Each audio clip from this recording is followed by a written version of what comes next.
Alright YouTube, so this isn't a video I was planning on making, but what I ended up doing was leaving my motorcycle turned on all night by accident and I drained my battery. So I went and got a battery charger.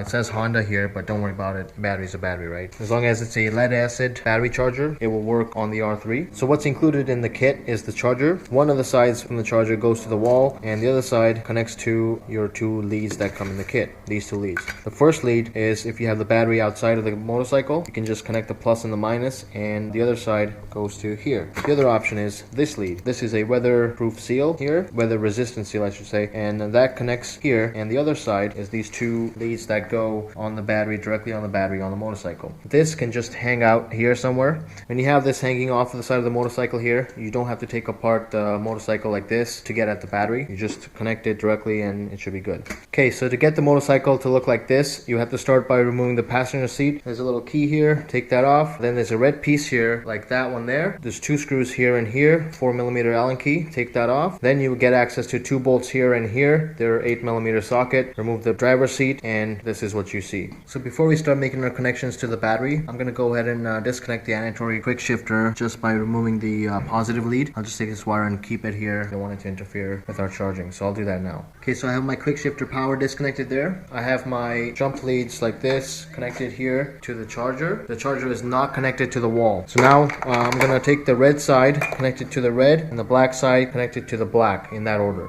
Okay, so once again, red first, then black. So now we come over to this side. I'm gonna go ahead and connect this to the wall here. Alright, so it's gonna start saving my battery. According to the manual here, if my battery voltage is between 2 and 12.4 volts, which it probably is, considering it was completely drained last night, it's gonna start at that stage. Okay, so I'm just gonna make sure the battery isn't heating up or anything. Just sniff around to see if you don't smell anything burning. Check your quick shifter if you have one. It's not gonna get hot because it's not connected, but just make sure your key is not on the on position. So now we just come back tomorrow and look at the progress.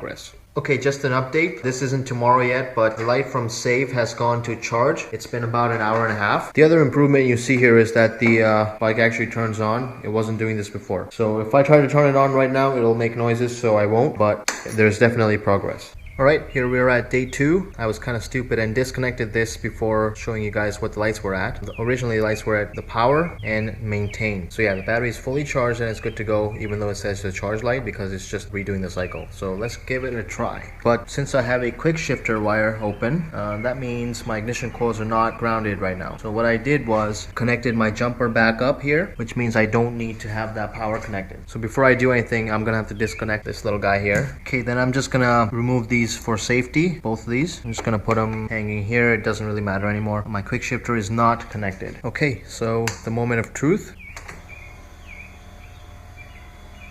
Okay, at least the power's on. I'm gonna turn it on now. Perfect.